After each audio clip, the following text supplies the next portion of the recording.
Bismillahirrahmanirrahim. Assalamu alaikum students.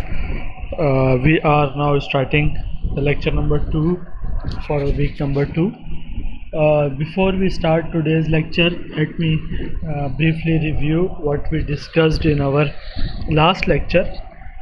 We started with the concept of cellular communication system. Primarily, the first generation mobile phone systems were actually non-cellular communication, were based on non-cellular communication. In those systems, we had a major problem of capacity. Those systems were able to support only few subscribers simultaneously. For larger area and with higher population, generally we need to increase the capacity, and one of the way to increase the capacity was using the cellular concept. In cellular systems, we generally divide the coverage area into smaller regions known as cells.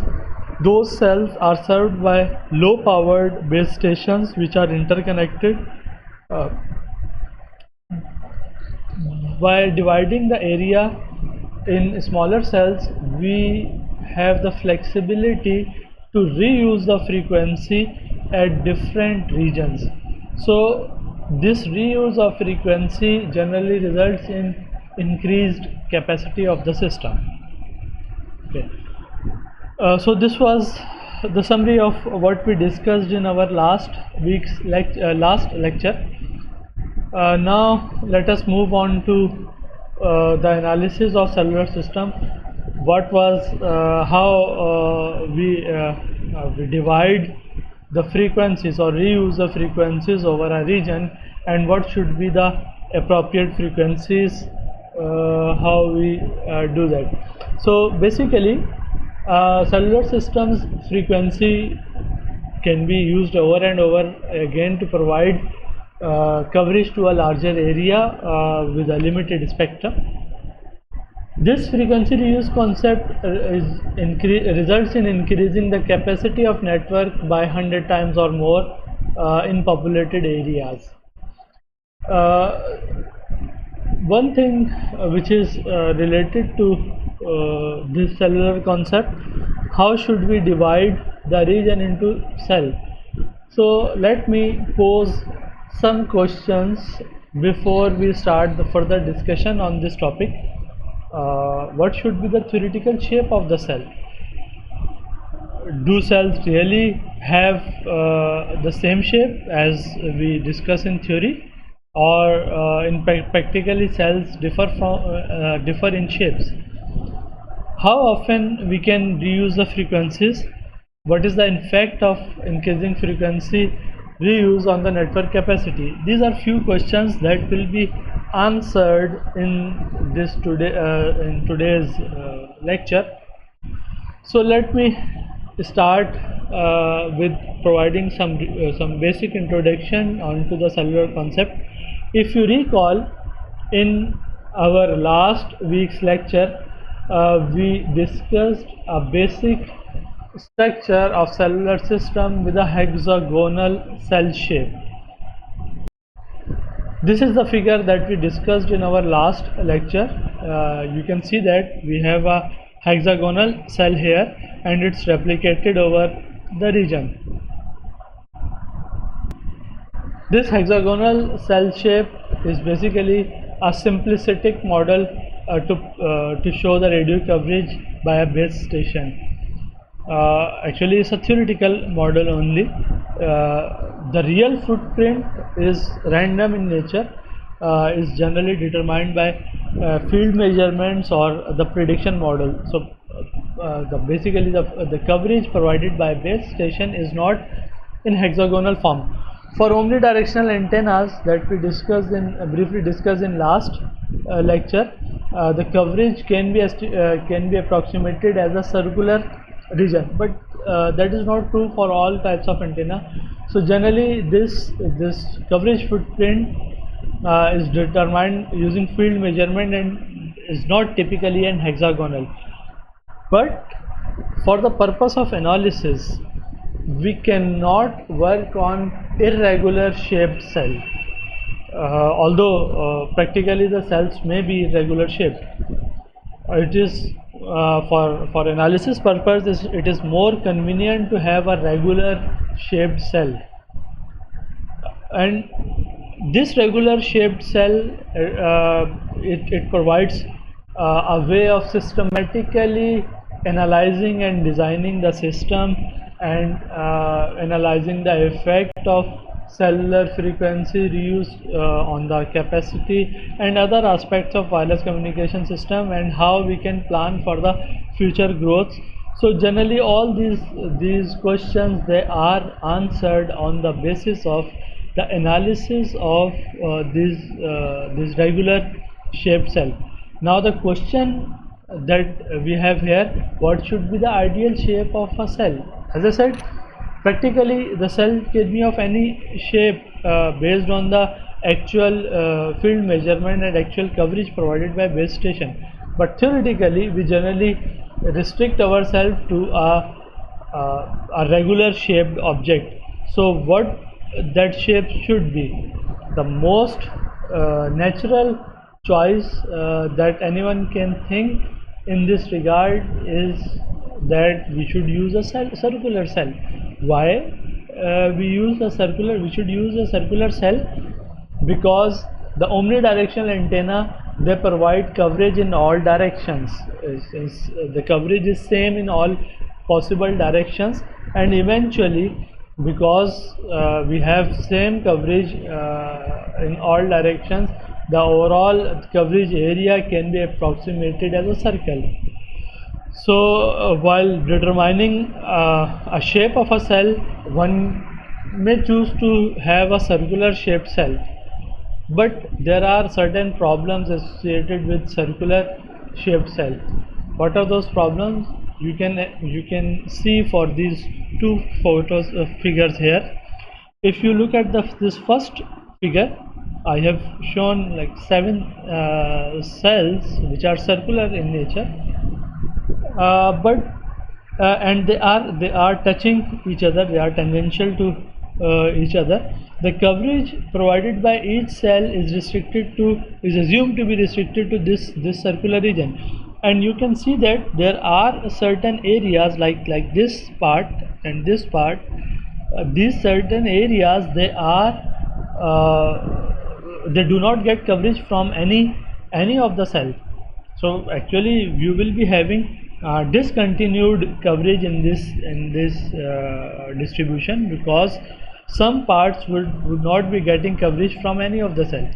Similarly, if we plan a circular cell like this in the structure shown here, even in that case we'll be having some problem. For example, you can see this part here or this part here. These parts, they are having coverage from more than one cells. So these are overlapping regions. So once we go for overlapping region, eventually that causes problem in the analysis.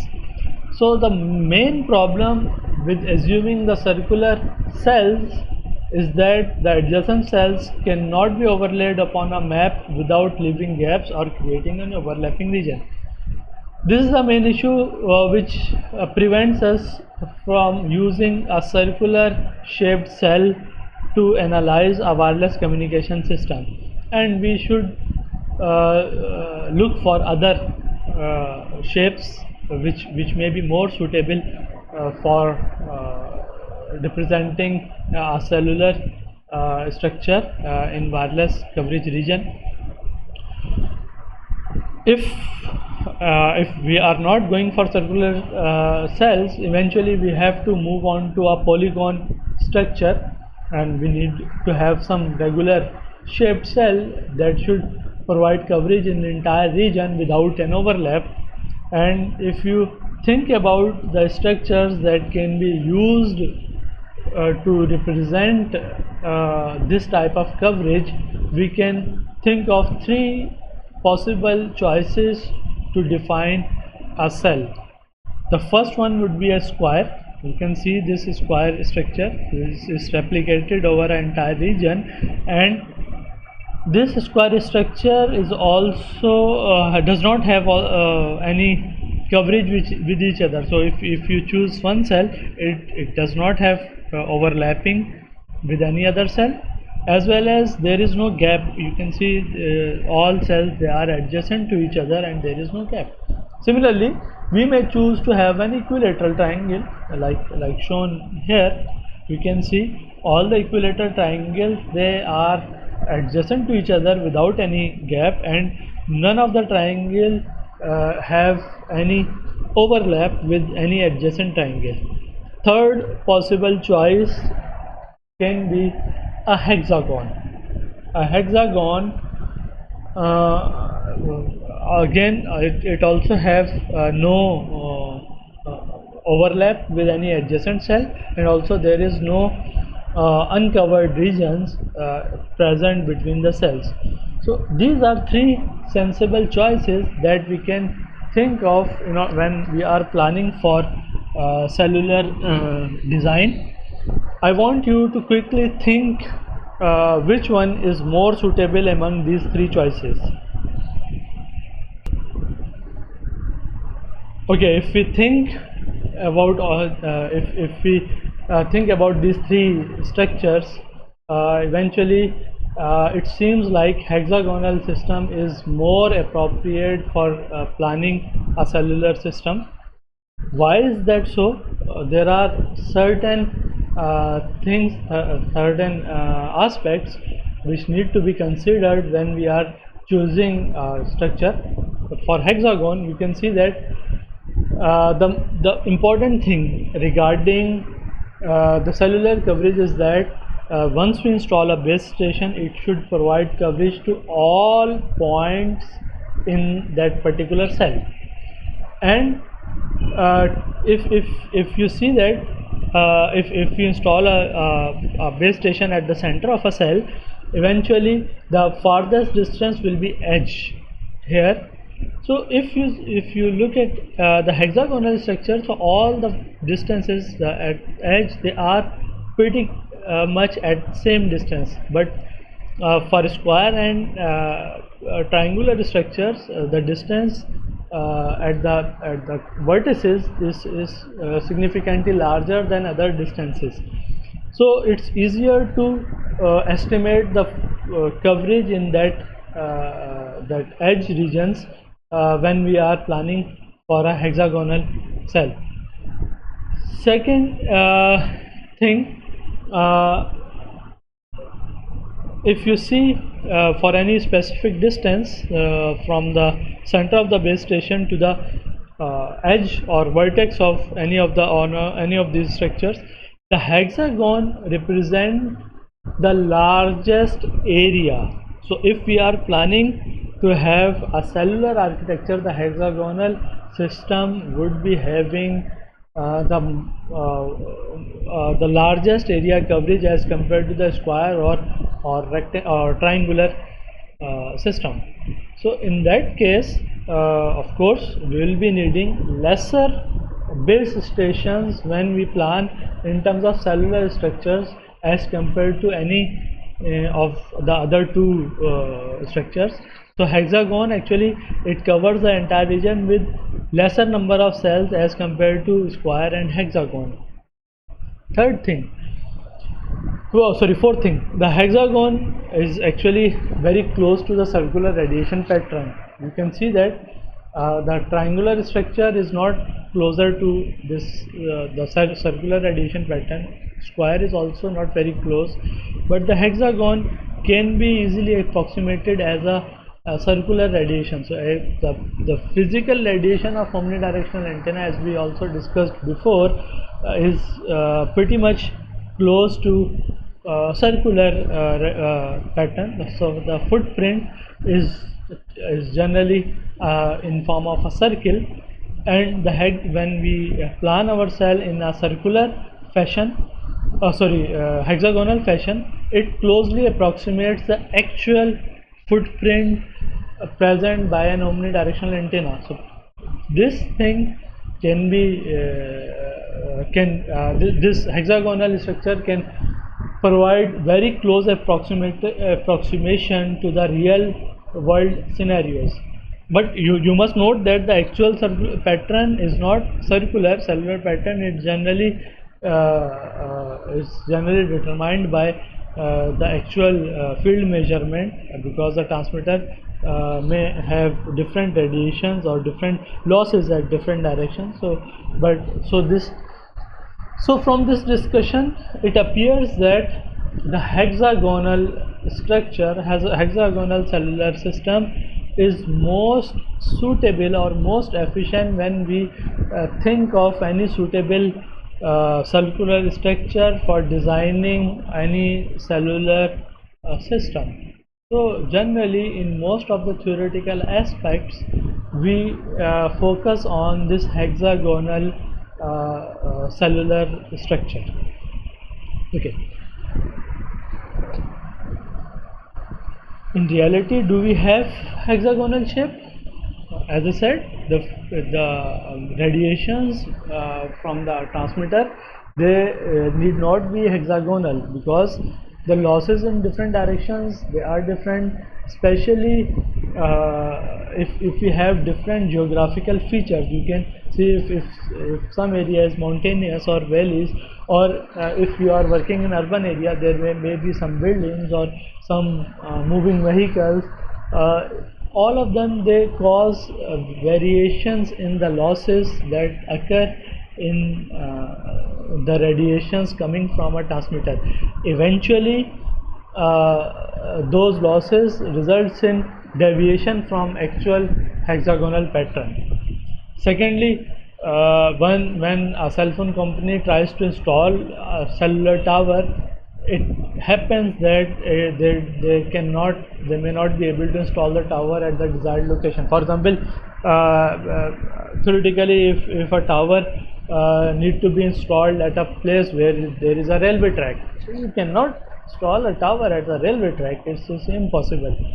So eventually, they have to move a tower to some other location. So practically, when the tower are being installed, they have to be installed at specific locations. Eventually, they deviate from the theoretical hexagonal structure. Similarly, population density also affects the coverage. From the frequency reuse discussion that we had in our last week, you may recall that where we need to increase the capacity, generally we need to use more cells. So eventually in the more densely populated areas, we need to install more towers as compared to the areas where they are less populated. So eventually there will be difference in cell shapes and sizes at different locations, because at the dense populated area you will be having smaller sized shell as compared to the low densely populated areas. Sometimes we change the geometry intentionally. Sometimes there are situations for where we use non-hexagonal cell even for planning purposes, because they are more suitable for that certain type of coverages. For example, take a case of a highway, a motorway, for example, that runs for kilometers of length, and you do not have significant population at the sides of the motorway. So generally, what you need to do, you need to only provide coverage over the highway only, and we do not need significant coverage at the regions which are surrounding the highways. So in that particular case, we generally plan our system according to directional antenna. So we use a directional antenna at both sides, and those directions are focused in the direction of the highway. So it provides coverage in the highways, but at this region which surrounds the highways, you will be having very limited or almost no coverage for that. So there are certain conditions where we do not use these this hexagonal structures even for planning purposes. So once we have decided that the ideal shape for planning of cellular structure is hexagonal cell, so how do we place our base station in an hexagonal cell? There are generally two possibilities of placing the base station in a hexagonal cell. First one is called center excited cell, and second one is called edge excited or corner excited cell. In some systems we use a base station at the center of the cell. The base station transmitters, they are placed at the center and they provide coverage in all possible directions. Normally in such systems we use omnidirectional antennas, as omnidirectional antennas they provide same coverage in all direction in a circular fashion. The other possibility is to have an edge excited cell or corner excited cell. In those cases the base stations are actually placed at the vertices of the hexagonal structure. If we are placing the transmitter antennas at the vertices, in that case we need to provide coverage at one direction only, leaving behind the coverage for the other cell. So in that case generally we use sectored antennas, so that they are directional antennas, so that we provide coverage in a specific directions. So these hexagonal cells, they can be planned in both ways, as per the center excited cell or edge excited cell. But as I also discussed in previous slide, that the practical consideration they sometimes force us to deviate from the actual hexagonal layout. Okay, so this was the basic introduction about the cell shape. So we have so far we have decided that the most suitable cell shape that we should use in our study is hexagonal system. Now let me discuss how we can reuse the frequency in an hexagonal shaped cellular system, and how this reuse affect the performance of the system. For that particular case, let me give you some examples. So there are some cases where I am choosing different cluster sizes and trying to elaborate how the frequency reuse will be achieved in those particular clusters. So you must recall that while planning the frequency reuse, when we are doing the frequency planning, we should be considerate about the interference, and we try to keep the interference level to the minimum possible level. So let me start with the first case where we have one cell frequency reuse. That means the frequency is reused in every cell. Frequency reuse factor is only 1. So basically the whole frequency band is actually allocated in this cell. For example, let me choose the band A, and this band is reused in other cell, in all other cells. So you can see that the band is the same frequency band is available in all possible cells. Is this configuration suitable for practical implementation? The answer would be no. Why? You can see that the two adjacent cells, like these two, you can see they are sharing the same bands. They are transmitting at the same frequency channel. So any mobile equipment which is present in one cell, it will be getting a strong interference with the base station available with the adjacent cell. So eventually there will be a significant amount of interference, leading towards limiting the use of this cell, and this particular type of reuse actually is practically is not possible because of the high interference coming from the adjacent cells. Let me take the case where we have two cell frequency reuse. That means A cluster is made of two cells like is shown here, and we have divided the frequency spectrum into two subbands. So we have two subbands represented by A and B here, and the cells are shaded with red and blue colors to differentiate the frequency channels which are assigned to that particular cells. You can see that in one direction there is significant distance between same cell. For example, if you see this cell A and the other cell A here, cell A and other cell A here, they are at a relatively larger distance. But in the other direction, for example this one, these two A cells, they are adjacent to each other. Eventually these two, similarly for B. So basically the frequencies are assigned in an alternate fashions in one particular side, although it seems useful, but from the other perspective, like for this cell, there will be the same problem of having adjacent cells transmitting at the same frequency bands, and eventually leading towards a high interference.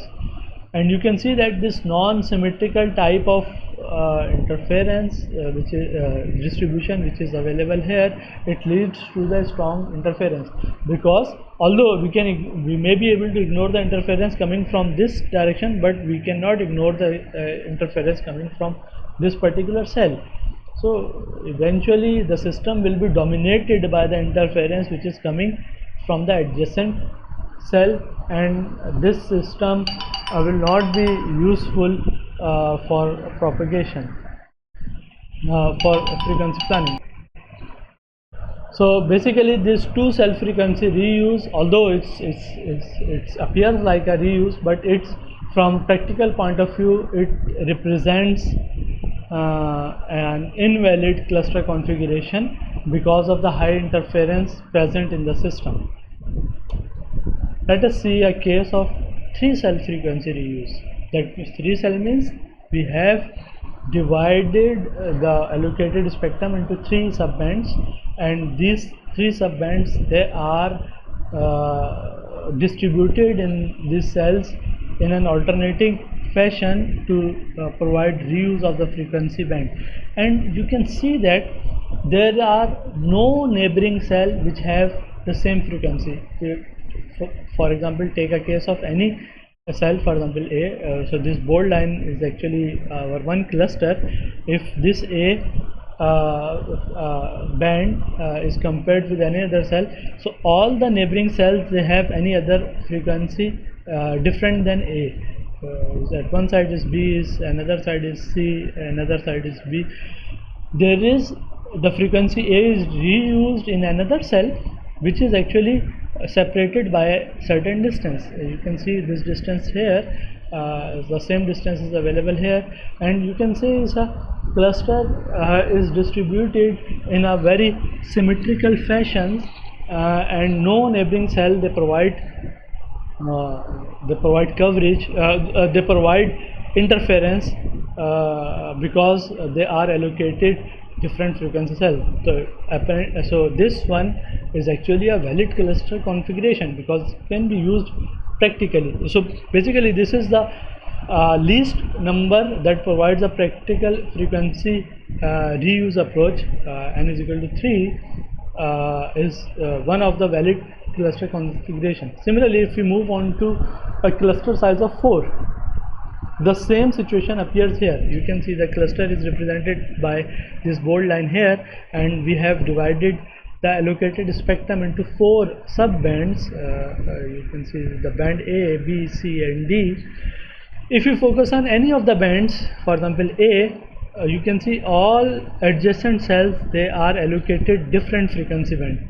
Or if you focus on this D, all the adjacent cells, they are allocated some different frequencies.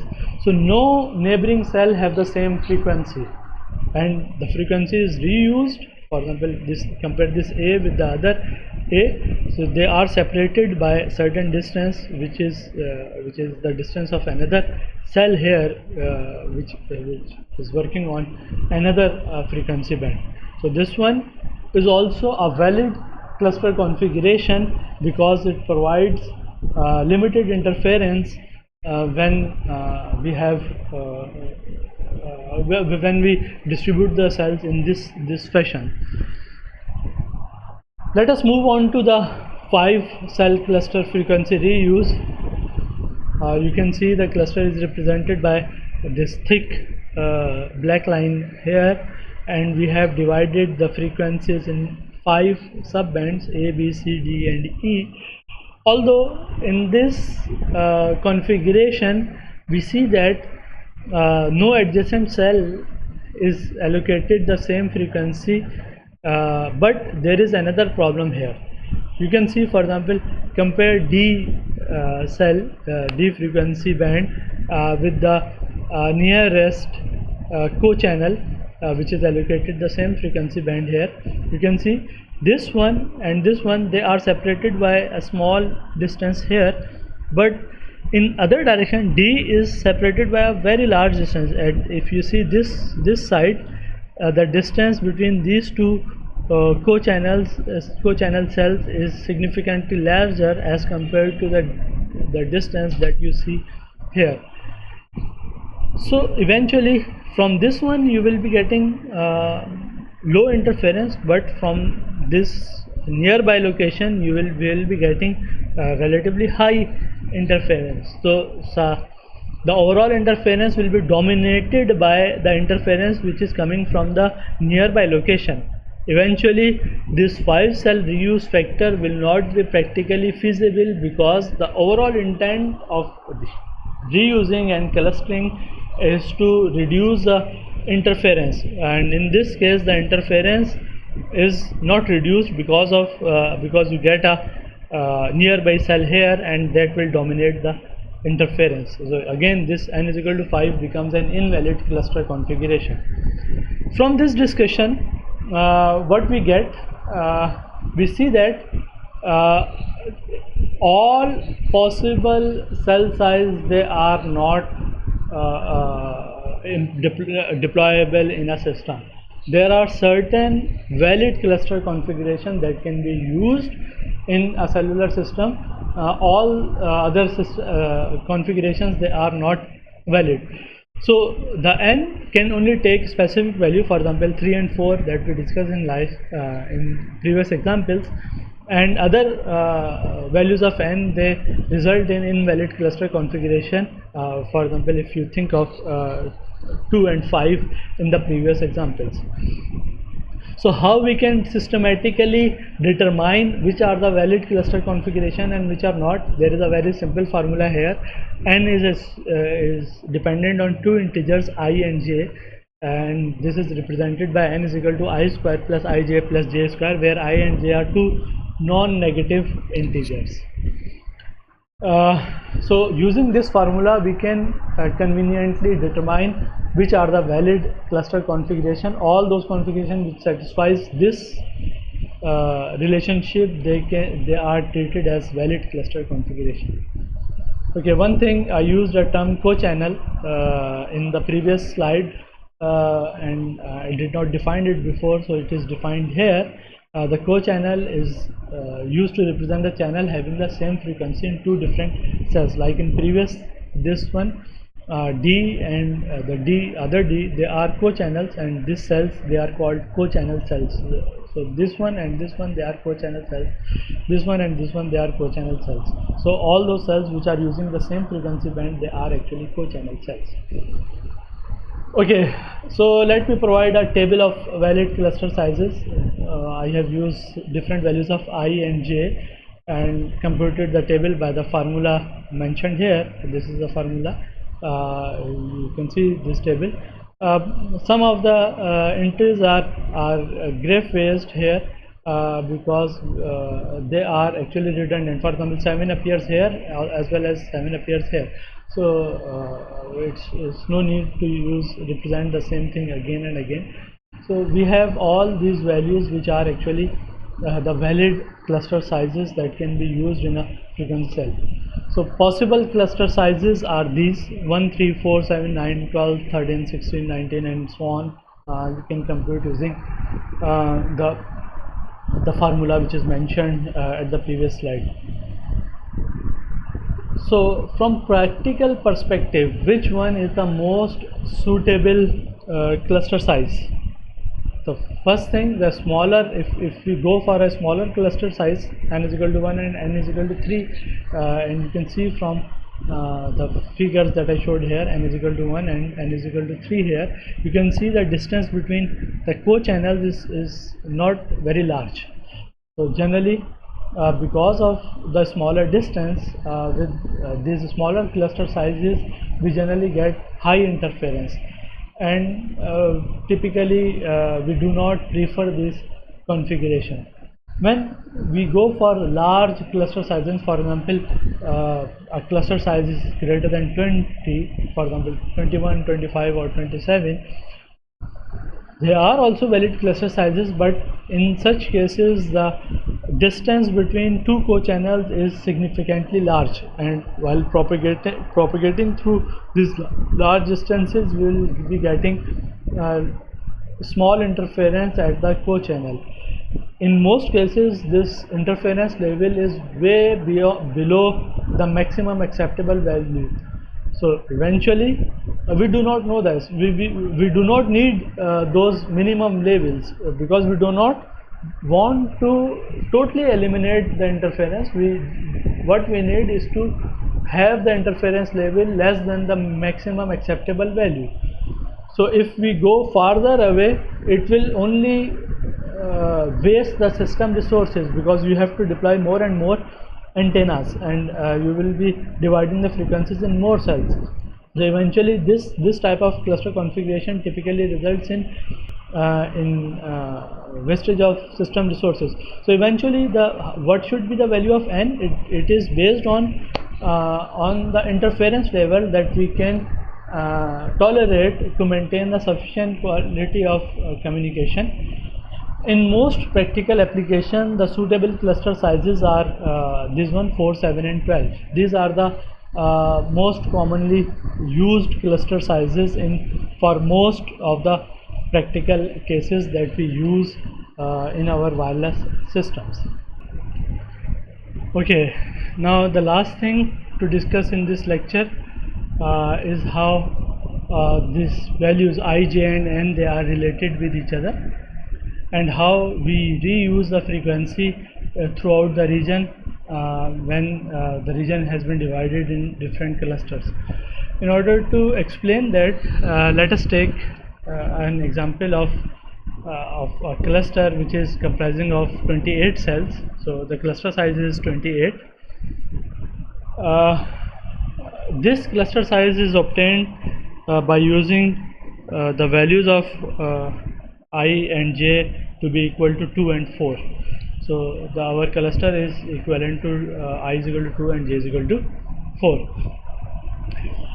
Let us assume that one of the cell has been allocated the frequency A, which is available here, and we repeat this cluster 6 times around this, and we want to allocate this A to another cell in another cluster which is repeated. So you can see this figure. So this is our original cluster where we have a cell with allocated frequency band of A. This cluster has been repeated around this one with 6 times. You can see it here. Of course, all the repetition should have one cell which should have same frequency as shown in the cluster A, this cell A. How do we find the other cells which have the same frequency? It depends on the values of I and j. In our case, we have taken I is equal to 2 and j is equal to 4. One possibility to identify another cell is to move along one corner. For example, let us start from here. You can follow my mouse cursor and move the number of cells which is represented by j. J is equal to 4, so follow this red line. So I move 1 cell, 2 cells, 3 cells and 4 cells. So we come in the 4th cell, and then we turn 60 degrees and move the number of cells by I is equal to 2. So this is one cell and two cell. So we arrive at this one, which should be allocated with the same frequency band of A. Alternatively, we can reverse the order. Let us start with this blue line from here. So we can use the values of I and j to represent to find another cell which should have the same frequency band. So let us move I units. I is equal to 2, so we should move two cells from along this blue line, and then we should turn again with 60 degree, but this time we'll rotate clockwise and move to another cell for j units, that is 4 cells. So you can see we start from here 1, 2, 3 and 4. So fourth cell we end up with the same location here. Similarly, by repeating at all other 6 edges, so you will be able to identify all the cells which should have the same frequency band or same frequency group that is allocated in that A cell. So in this way you can identify which cell should be used for frequency reuse purposes. Okay, for today's class we will stop here, and today's lecture and yesterday's lecture, the last lecture, actually we defined many terms which I have listed here: footprint, cell, center excited cell, edge excited cell, cluster, cluster size, frequency reuse, frequency planning, frequency reuse factor, co-channel and co-channel cells.